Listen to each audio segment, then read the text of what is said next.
नमस्कार. आता आपण पाहणार आहात पंढरपुरात पांडुरंग श्री विठ्ठल कसे व का आले आणि जरासंधाकडून आलेला कालयवन नावाचा दैत्य याचा श्रीकृष्णाने वध कसा केला, तसेच श्री विठ्ठल उभे असलेल्या विटेचे रहस्य, ही माहिती आपण आता पाहू. श्री विठ्ठल म्हणजेच पांडुरंग याच्या मूर्तीचे वर्णन आता आपण पाहणार आहोत.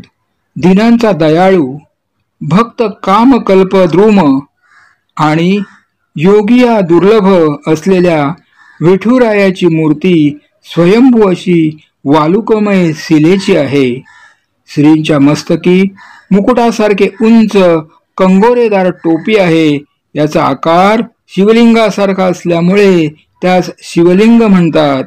श्रींचे मुख उभट आहे, गाल फुगीर आहेत, दृष्टी समचरण आहे, कानी मकर कुंडले आहेत, गळ्यात कौस्तुभमणी आहे, पाठीवर शिंके असून हृदयस्थानी श्रीवत्सलांछन आहे, दोन्ही दंडावर अंगद असून मनगटावर मणिबंध आहेत, नितंब कराभ्याम धृतो येन तस्मात् असे आद्य शंकराचार्यांनी विठ्ठल मूर्तीचे पांडुरंगाष्टक लिहून सुंदर व मार्मिक वर्णन केलेले आहे. श्री विठ्ठलाने हात कटेवर ठेवलेले आहेत. उजव्या हातात कमळाचा देठ असून हात उताणा अंगठा खाली येईल असा टेकवलेला आहे, तर डाव्या हातात शंख आहे. श्रींच्या कमरेला तिहेरी मेखला आहे. छातीवर उजवीकडे भृगुऋषींनी पादस्पर्श केलेली खूण आहे. ब्रह्मदेव निघालेली नाभी आहे. कमरेला वस्त्र आहे आणि वस्त्राचा सोगा पावलांपर्यंत आहे. डाव्या पायावर मुक्तगिशी नावाच्या दासीने बोट लावलेली खूण आहे. अशी दगडी विटेवर उभी असलेली मूर्ती आहे. श्रींचे चरण स्पर्श दर्शन अथवा चरण मस्तक ठेवून दर्शन घेऊन समाधान प्राप्त करण्याचे भाग्य केवळ पंढरपुरातच आहे. आता आपण पांडुरंग श्री विठ्ठल पंढरपुरात कसे आले ते पाहू. द्वापार युगात मुचकुंद नावाचा एक पराक्रमी राजा होऊन गेला. देव दैत्यांच्या युद्धात देवांनी त्यांचे सहाय्य मागितले. मुचकुंद राजाने अतिशय पराक्रम गाजवून देवांना विजय मिळवून दिला. देवाने प्रसन्न होऊन वर मागण्यास सांगितले. तेव्हा मुचकुंद म्हणाला, अत्यंत श्रमामुळे मी थकलो आहे. मला एकांती गाढ निद्रा हवी.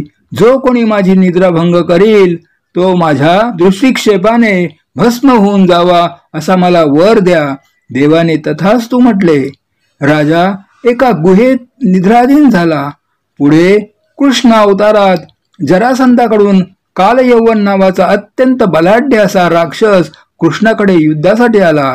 हा राक्षस शस्त्र किंवा अस्त्राने मरणार नसल्यामुळे भगवान श्रीकृष्णाने युक्तीने त्या दैत्यास ज्या गुहेत मुचकुंद राजा निद्राधीन झाला होता त्या गुहेत नेले. झोपलेल्या मुचकुंदावर आपल्या अंगावरचा शेला टाकला व स्वतः श्रीकृष्ण अंधारात लपले. भगवान श्रीकृष्णाचा शेला पाहून कालयवनास वाटले की कृष्णच झोपला आहे, म्हणून त्याने निद्रिस्त राजावर लत्ताप्रहार केला. मुचकुंद राजाची निद्राभंग झाली. क्रोधित नजरेने कालयवनाकडे पाहतच तो दैत्य कापराप्रमाणे जळून भस्म झाला. नंतर श्रीकृष्णाने राजाला दर्शन दिले. भगवान श्रीकृष्णाने सर्व प्रसंग राजाला सांगितला. तेव्हा मुचकुंद राजाने आता दृष्टीपुढे ऐसा चितूर आहे अशी प्रार्थना केली. भगवान श्रीकृष्णाने पुढील जन्मी तुझी इच्छा पूर्ण करीन असे अभिवचन दिले. हा मुचकुंद राजा कलियुगात भक्त पुंडलिकाच्या रूपात जन्माला आला. दिंडीर वनात पंढरपूर क्षेत्राजवळ चंद्रभागेतिरी लोहदंड तीर्थाजवळ वास्तव्य करून राहिला. चॅनल सबस्क्राईब केल्याबद्दल धन्यवाद. श्रीकृष्णास असलेल्या मुख्य 8 भार्यांपैकी राधिका देवी जवळ बसवून घेतल्याचे रुक्मिणी देवीने पाहिले असता सवती मस्तरापोटी श्री रुक्मिणी रागाने निघून येऊन दिंडीर वनात तपश्चर्या करीत बसली. त्यावेळी रुक्मिणीच्या शोधार्थ भगवान श्री क्षेत्र पंढरपुरात आले असता रुक्मिणीचा शोध घेतला असता दिंडीर वनात तपश्चर्या करीत असल्याचे दिसले, म्हणून तपश्चर्या भंग करू नये व मुचकुंद राजास पूर्वजन्मी दिलेल्या वरानुसार रुक्मिणीच्या शोधाचे निमित्त साधून श्री क्षेत्री पुंडलिकासाठी आले. सवत मत्सर पोटी श्री रुक्मिणी रागाने निघून येऊन दिंडीर वनात तपश्चर्या करीत बसली. त्यावेळी रुक्मिणीच्या शोधात भगवान श्री क्षेत्र पंढरपुरात आले असता रुक्मिणीचा शोध घेतला असता दिंडीर वनात तपश्चर्या करीत असल्याचे दिसले. पुंडलिक हा पूर्वाश्रमी माता पित्याचा द्रोह करीत असे. तो लहानपणी सद्गुणी अतिशय चांगला होता, परंतु तो लग्नानंतर माता पित्याचा द्रोह करू लागला होता. त्यांना त्रास देत होता आणि त्यांना उद्धट बोलत असे. पत्नीचा मात्र ऐकत असे. एकदा पत्नीच्या हट्टासाठी तो तिच्या बरोबर काशी यात्रेस निघाला. जाताना कुक्कुट मुनीच्या आश्रमात राहिला. कुक्कुट मुनी परम मातृपितृभक्त होते. माता पित्याची निस्सीम सेवा केल्यामुळे त्यांना अलौकिक सामर्थ्य प्राप्त झाले होते. पापी दुराचारी अधमांनी स्नान केल्याने दूषित मलिन झालेल्या गंगा, यमुना, सरस्वती या नद्या मालिन्य नाशासाठी व शुद्धतेसाठी आश्रमात रोज सेवा करीत. त्यामुळे त्यांना पावित्र्य व शुद्धता प्राप्त होई. हा प्रसंग पुंडलिकाने अनुभवला. एकदा पुंडलिकाने त्यांना विचारले, तुम्ही नेहमी या आश्रमात येताना तुम्ही मलिन असता आणि आश्रमात सेवा करून जायला निघता तेव्हा शुद्ध होऊन जाता, ते कसे? तेव्हा नद्यांनी देवी रूपात प्रकट होऊन त्यास उपदेश केला. त्यामुळे त्याला ज्ञान प्राप्त झाले. त्याने माता पित्याची अखंड सेवेची दीक्षा घेतली. तो पुन्हा पंढरीस आला. भक्तिभावाने माता पित्याची सेवा करू लागला. पुंडलिकाची मातृपितृ भक्ती व सेवाव्रत पाहून भगवंत संतुष्ट झाले. ते पुंडलिकाच्या भेटीसाठी लोहदंड तीर्थाजवळ आले. पुंडलिक माता पित्याच्या सेवेत मग्न होते. भगवंताने त्यास दर्शन दिले. पुंडलिकाने एक वीट फेकली. पुंडलिकाने त्याचे माता पित्याची सेवा पूर्ण होईपर्यंत देवाला विटेवर उभे राहून प्रतीक्षा करण्याची विनंती केली.